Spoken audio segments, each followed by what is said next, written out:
Okay, so let's see what where was my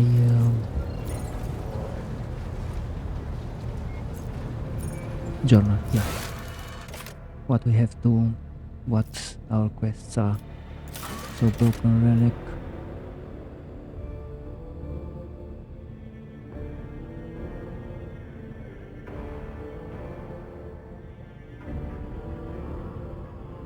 okay, we could do that. Let's finish this is chapter 2, chapter 1. Okay,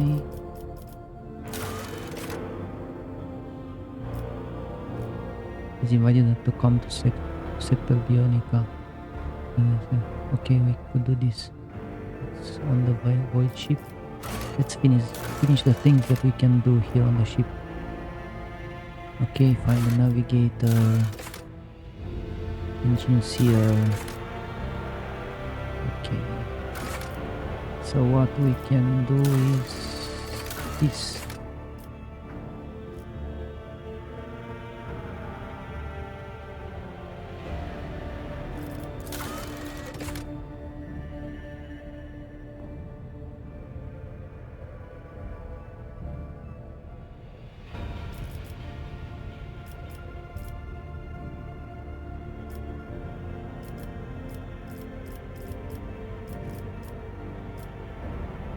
Okay, let's see if we can do some.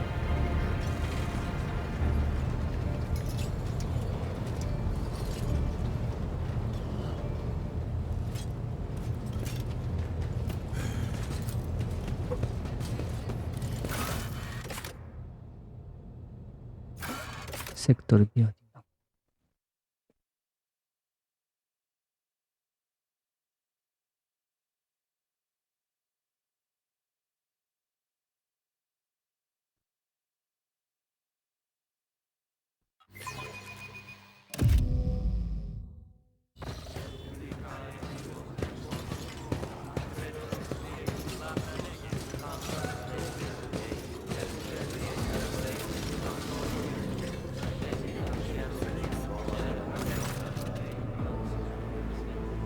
The implantation throne is majestic in its antiquity. The metal bench, surrounded by countless injectors, manipulators, and vid screens, leave no doubt as to its purpose. The very nature of this machine is designed to transform living bodies by fusing them with blessed iron.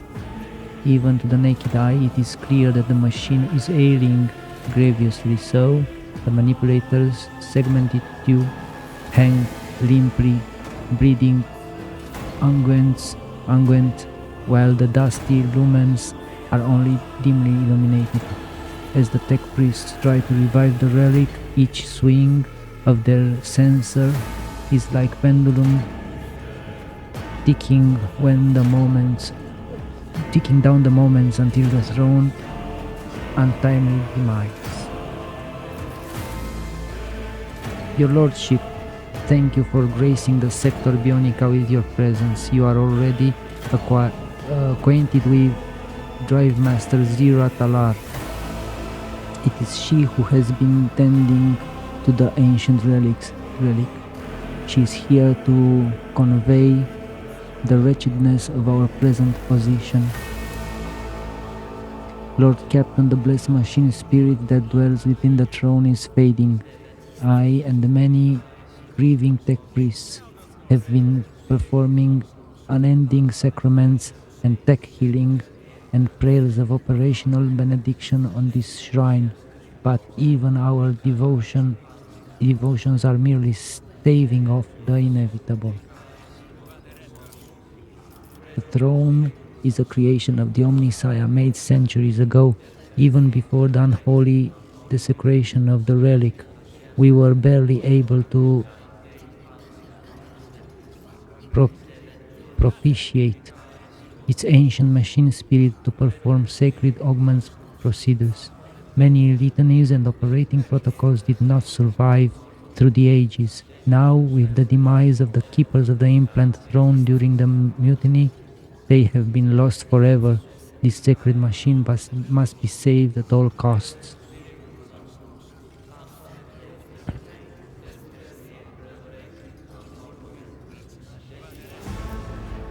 What makes this machine so important?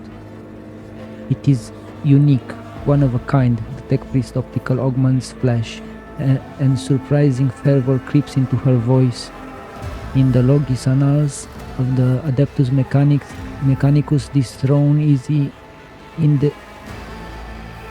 identified as a shrine capable of autonomous augment rituals. Its loss is unacceptable, and any condoning of it is sacrilege. In addition, only the rogue trader or person authorized by the rogue trader may use it. It is an invaluable investment in our longevity and bodily integrity. What sacraments can the throne know? And how do we save the throne? Only a servant of the machine god endowed with the high rank of generator extremis, versed in all the necessary rituals and learned in the mythical current of motive force, can perform the reparative sacrament and reanimate this machine. The only place where one might find such a servant is on the clustered station of Altar Templum Calixis Ext 17. To the best of my knowledge, the cloister Mistress Talar is referring to is located in the Furibundus system. It's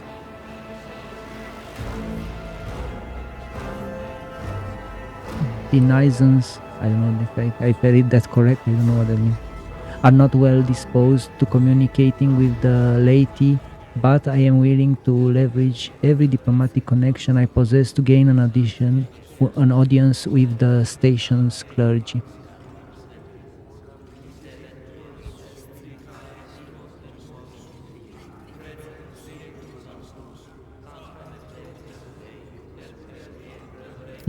In that case, time is of the essence. The High Factorum adjusts his monocle with a satisfied look. I thank you for your favor, your lordship. Before you depart the Sector Bionica, I would also like to present you Genitor Majoris Ferenc and Vivisector Jace Martinax. They are currently performing an urgent procedure and therefore were unable to attempt the inspection in person, but I am certain they will receive the rogue trader's visit as a general honor. I will follow, if you will follow me.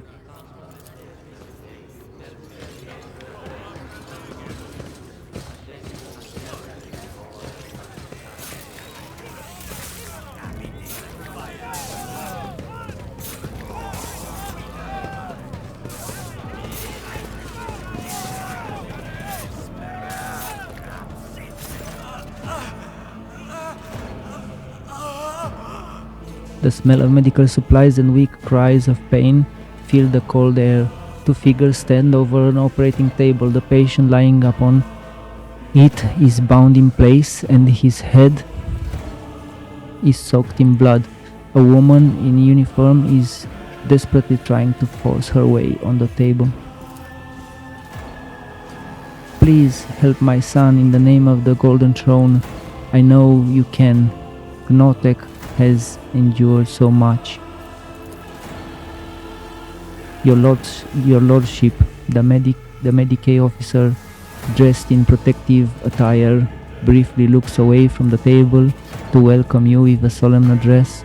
Vivisector Jazz Martinax at your service. The rogue trader's visit is a momentous event in the Sector Bionica.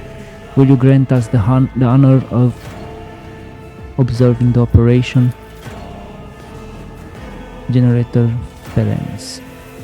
A hunched tech priest on the opposite side of the table erupts in a furious binaric trill, and he struggles to immobilize the thrashing and moaning patient.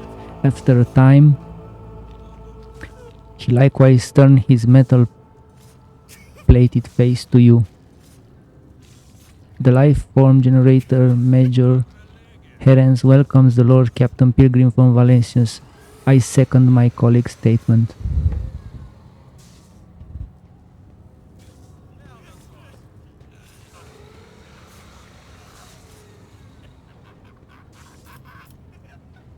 Tell me about the operation. Lord Captain, our guiding light, my son Gnotek. He is injured and dying.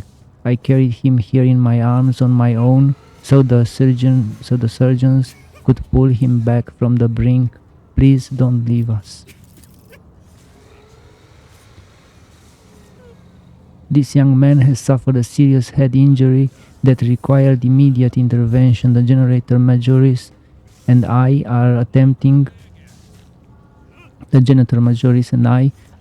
to stop the flesh from dying off while simultaneously deciding on a strategy for further treatment. Is there anything I can do to assist? Scanning for the potential utility of the life form. Encephalic healing skills is lacking. At present, nothing can be done. Do not be so hasty, colleague. Heal with the mind, not with medicaments. That's one of the key wisdoms of the officio medicae. The vivificator stares at the wounded man's face for a few seconds. Perhaps your lordship's presence will lend strength to the patient. Try to support the patient while we attempt to stabilize his condition.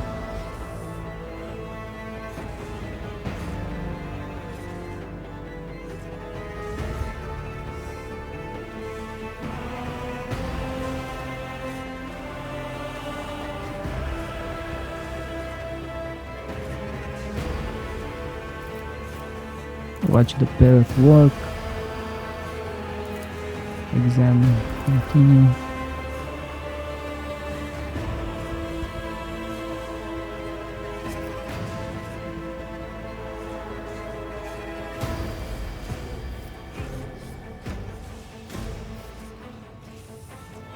Let's see what your mother is here, Gnotek, and she is very worried about you. Hold on for her.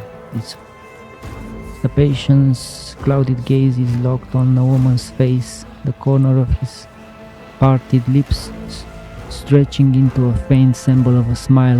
His mother stares back, almost without blinking.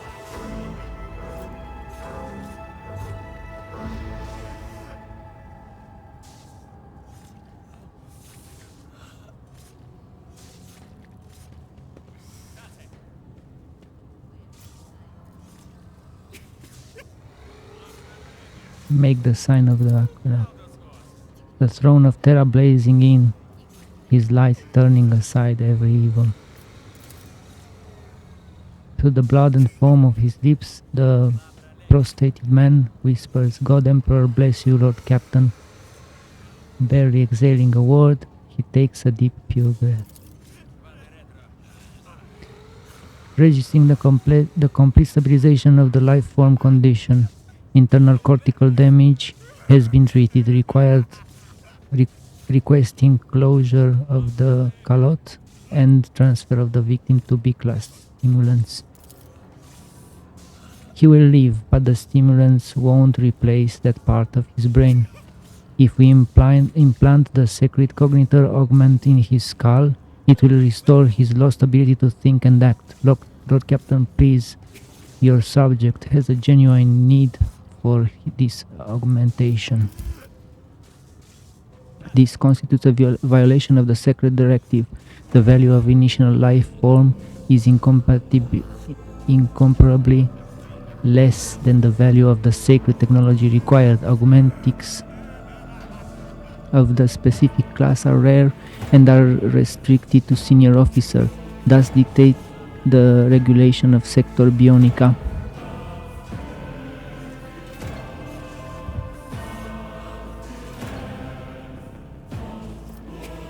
Who is this man? An expendable life form to be utilized in void battles 1,000. A soldier from a voidsman combat unit and a devoted servant of the Emperor. Lord Captain, this young man has been fighting for his life, even through horrendous pain. If you allow the augmentation to be installed, his perseverance will become an example of others to emulate.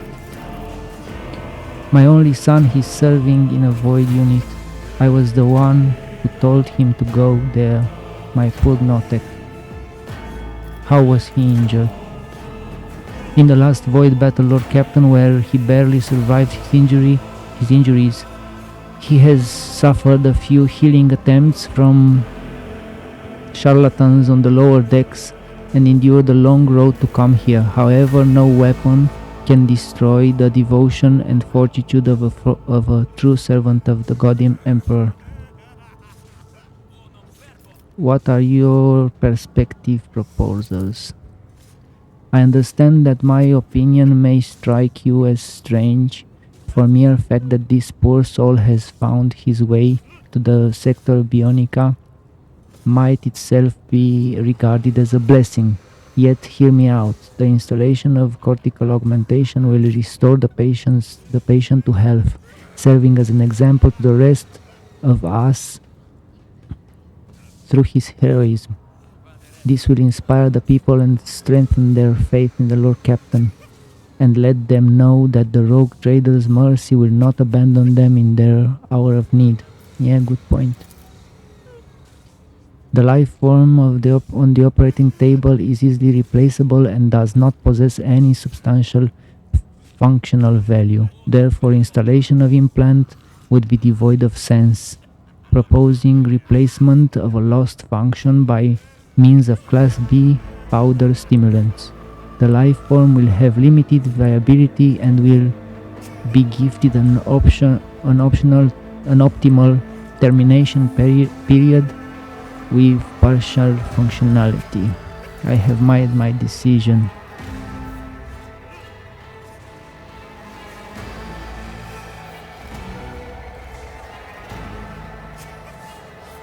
Feed the augment.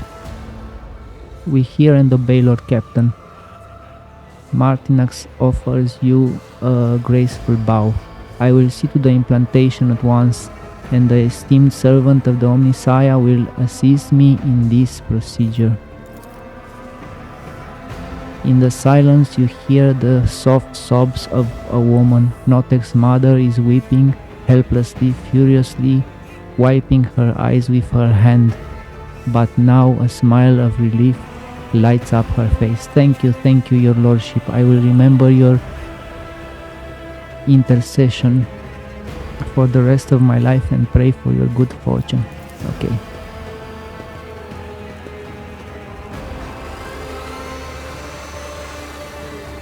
Yes, morale is important. Devotion is important.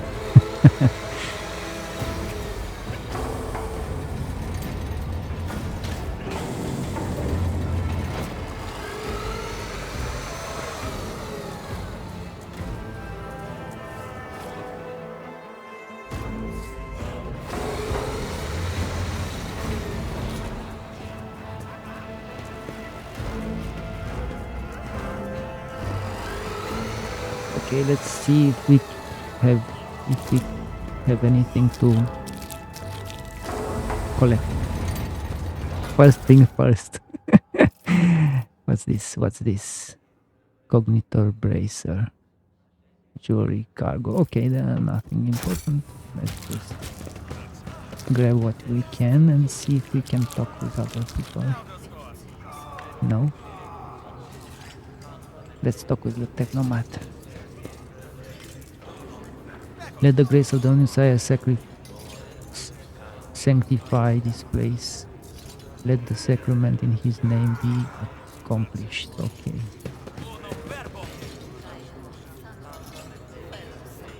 Anything else? The thing is, you can't really see all the lootables if you are not... Know your duty. inside of it. Technomat, parents, goods here. Take it. Okay. Okay, so this would be the first part of this, I believe. Next one will be to find the main guy to run this place. So, okay, let's go out. Let's go back to the bridge.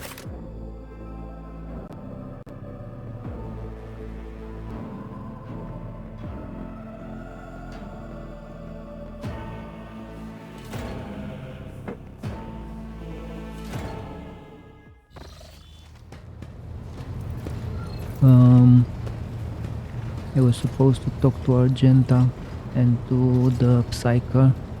Let's see, where is Argenta? Where's Argenta? Here somewhere, I believe. Yes, there she is. Rogue trader. Sister Argenta looks tired. There are dark circles under her eyes. Her hair is somewhat disheveled, and she moves like she's a little edge. She's a little on edge.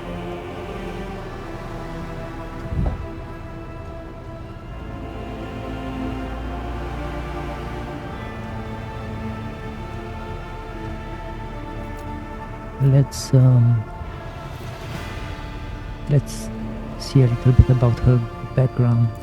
Gladly. There are none more faithful to the God Emperor than my sisters. We fight against his enemies by the will of the Holy Ecclesiarchy. I beg your pardon, rogue trader. Here I am talking about what every lesser noble in the Imperium knows. So what exactly are you interested in hearing about? What order are you from? Once I had completed my novitiate, I was sent to the Calixian branch of the Order of Our Martyred Lady, assigned to the Order's Pronatus. The Order's mission is vital and noble. The Sisters Pronatus protect great relics of the Imperium. We guard them, preserve them, escort them when they are brought onto the battlefield or presented for pilgrims to venerate. And we seek out the relics that have been lost. Neither a coven of heretics nor the most wicked death world can deter Sisters Pronatus when their goal is to return a piece of the great legacy of the Imperium into the hands of the faithful. Okay, we have a role here that succeeded. Lord Imperium succeeded. The Order Pronatus is not one of the Order's militant, and yet you are a trained fighter. Let's see. Don't let the name deceive you. The Order's militant trains sisters to march onto the battlefield as an army. That does not make sisters who belong to the non-militant orders timid and helpless. Both the solace-bringing Sisters Hospitaller and the enlightened Sisters Dialogus know how to greet enemies of humanity. Their dialogue with heretics is usually quite short, with the last word being a bolter discharge. Nice. And my order has all the more reason to be known for the martial prowess of its sisters. We are the keepers of the Imperium's relics. What would become of our blessed hero's legacy if the Sisters Pronatus could not protect it?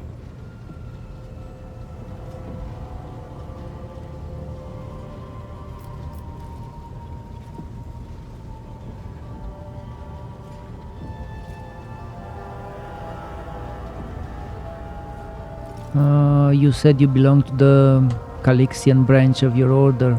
What brought you to the Coronus Expanse? The Order sent me to Footfall.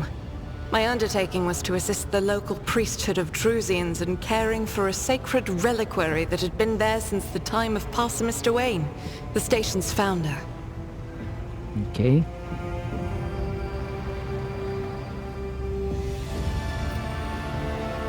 Are there other members of the Adeptus Sororitas in the Coronus Expanse?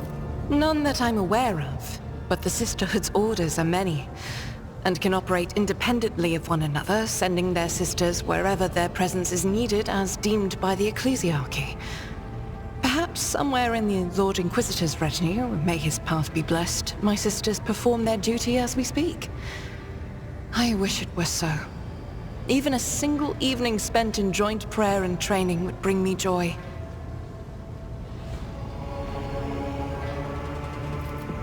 They say the Adeptus Sororitas are the fiercest in their faith among the warriors of the Imperium. Is it true?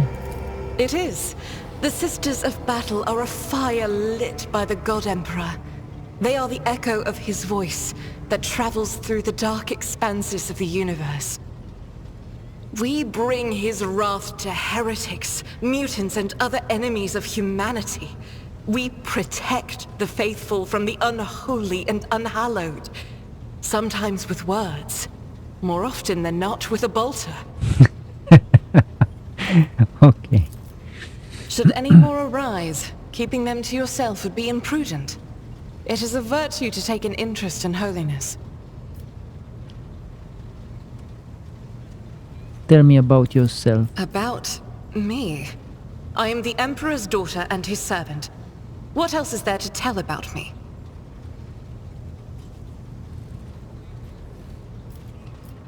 How did you end up on Theodora's ship? I first came here when I found myself in need of passage from Footfall to a remote planet. But I imagine what interests you is not that first journey, but rather what brought me aboard prior to the cultist attack. That story is complicated. It just so happened that I made a mistake. In a moment of laxity, I was ambushed by the accursed followers of the archenemy. I was badly wounded. Lady Theodora came to my aid and brought me aboard her ship, where crew attended to me in my weakened state. It all happened not too long ago. I had barely recovered from my wounds when the cultists struck. Truly, the servants of evil know no rest. There is no place where we can be safe from their machinations. Where did this happen? On one of the recently discovered planets in the Expanse. No one suspected that it had already been tainted by the filth of heresy. Had I known it beforehand, of course I would have been on my guard.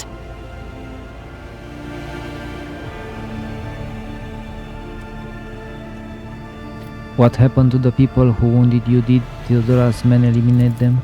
Sadly, they did not. Lady Theodora was in a hurry and chose not to stay on the planet. Her people took me to a ship while I was unconscious, and when I came to my senses, we were already flying away. How I pray to come face to face with those heretics once more, and it's bound to happen someday. I believe you.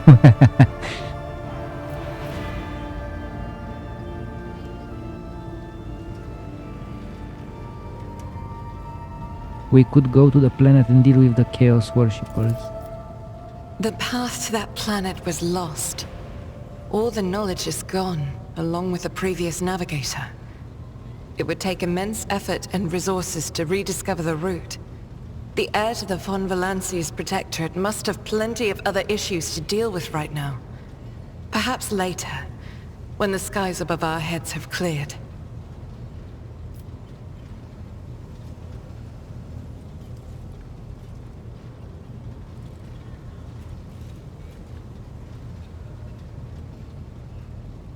Is it difficult to accept that you made a mistake? It happens even to the best of us. My mistakes are my burden to bear. I'll find a way to atone for them. True. What was it like traveling on Theodora's ship? I hadn't been here that long. Just one journey from Footfall, and the other journey, the majority of which I spent in the confines of the medbay. I can't tell you much about the first voyage. I was more focused on prayers and ruminations than on the people around me, or the journey itself. During the last journey, Seneschal Viserion stood out for me. He came by several times to ask about my health. He's an honorable man and a loyal servant of the Imperium. I think he is as meticulous in his inspections of the logistics systems as he is in his inquiries about the health of the occasional sister of battle aboard the ship. He looks that way, yes. But not all of Theodora's people have earned my trust. You know who I'm talking about. There is no place for Adira Tlas among the God Emperor's faithful. I'm surprised she wasn't in league with the cultists. And I'm equally surprised by how deep heresy and treason run in this place. I'm glad we all made it through that dark hour. May the day that follows be bright. As you wish.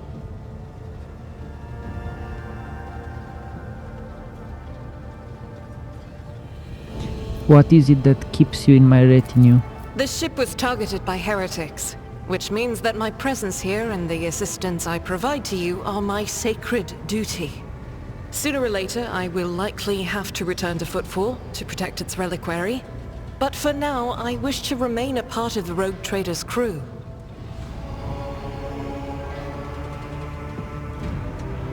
It pleases me to have a servant of the Golden Throne in my crew. May the enemies of the Imperium tremble before our onslaught. Gladly. There are none more faithful to the God Emperor than my sisters. We fight against his enemies by the will of the Holy Ecclesiarchy. I beg your pardon, Rogue Trader. Here I am talking about what every lesser noble in the Imperium knows. So what exactly are you interested in hearing about? Should any more arise, keeping them to yourself would be imprudent. It is a virtue to take an interest in holiness. You said you have a personal request for me. I indeed have a request, Rogue Trader. The accursed servants of Chaos who assaulted this ship took the lives of your loyal crew members, and they orphaned many children, including the progeny of the brave officers who defended their posts until the bitter end.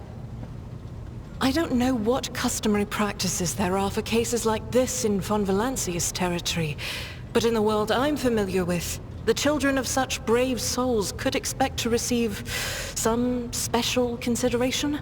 Perhaps the Rogue Trader could meet with the orphans?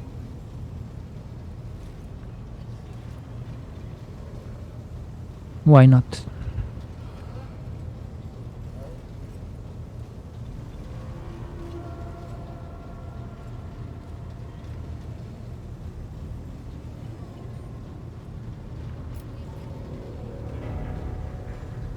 Maker,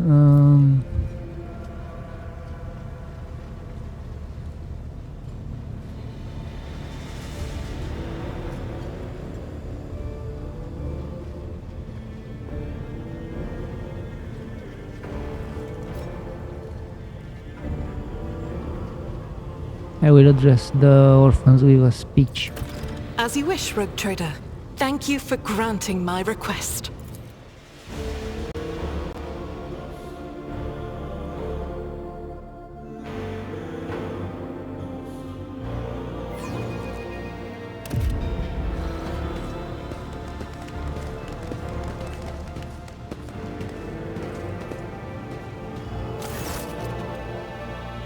A group of the adolescents, clearly dressed in their finest, freshly pressed clothes,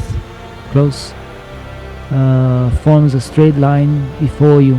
Some stare at you with wide eyes like you're some mythical creature, while others huddle together in fear and look away. Our indefatigable sister has been keeping an eye on these pups. Abelard glances at the gathered children. It is hardly a schola progenium in here, but we have provided the orphans on our ship with adequate care and instruction. Argenta is standing to the side of the group. At your approach, she perks up and announces, her voice ringing. Brave ones, the master of this ship has appeared before you, the one who guides it through the darkness of the universe by the Emperor's will. greet your Lord Captain, the rogue trader of House von Valencius. You noticed Infernus Master Idric Moteg standing a few paces away from the orphans. He watches you with approval and bows respectfully when you meet his gaze.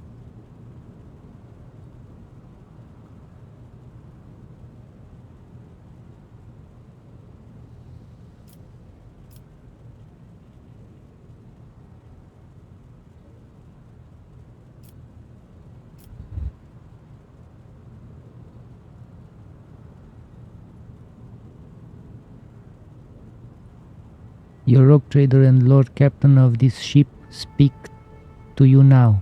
I, the rogue trader and Lord Captain of this ship, speak to you now. Your parents gave their lives for a just cause and brought honor to the von Valencians' banner and those of the Imperium. I am proud of them, and I believe that you will become their worthy heirs. The teenagers hang on your every word with bated breath. Only a few of at the far end of the row seem sullen and not particularly impressed by your speech. One of the scowling visitors with a thin scar across his face tosses his head back and says bitterly, "So what? Why should we care? Our friends and parents died in their dozens for your noble lot, and you just give us speeches?" Argenta quickly turns to the boy. A flurry of emotion flashes on her dark eyes, like she wants both to calm him and scold him for his imprudence.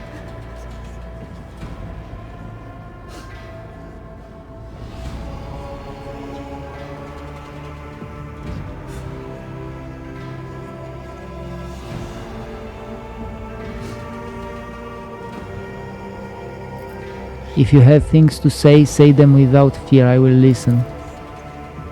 The boy smiles grimly. It doesn't matter what we say. It won't bring our parents back, and it won't change our fates either. We'll keep slaving away on this ship until we drop and die like our folks, or worse.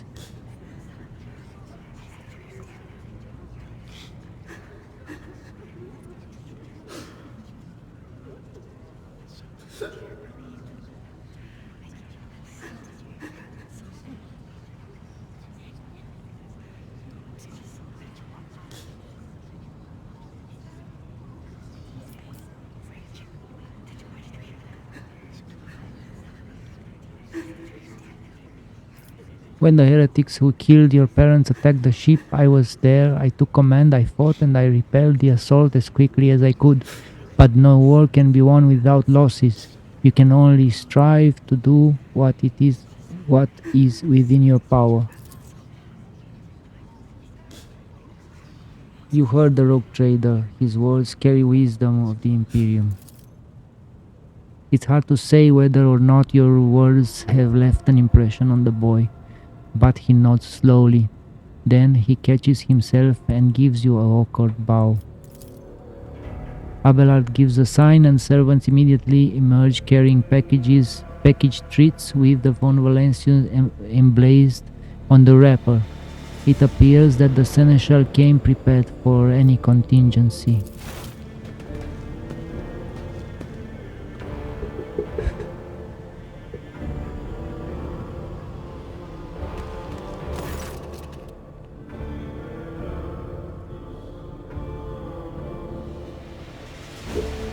Argenta rubs her temples pensively. She smiles and offers a few more words of encouragement, then leaves the bay.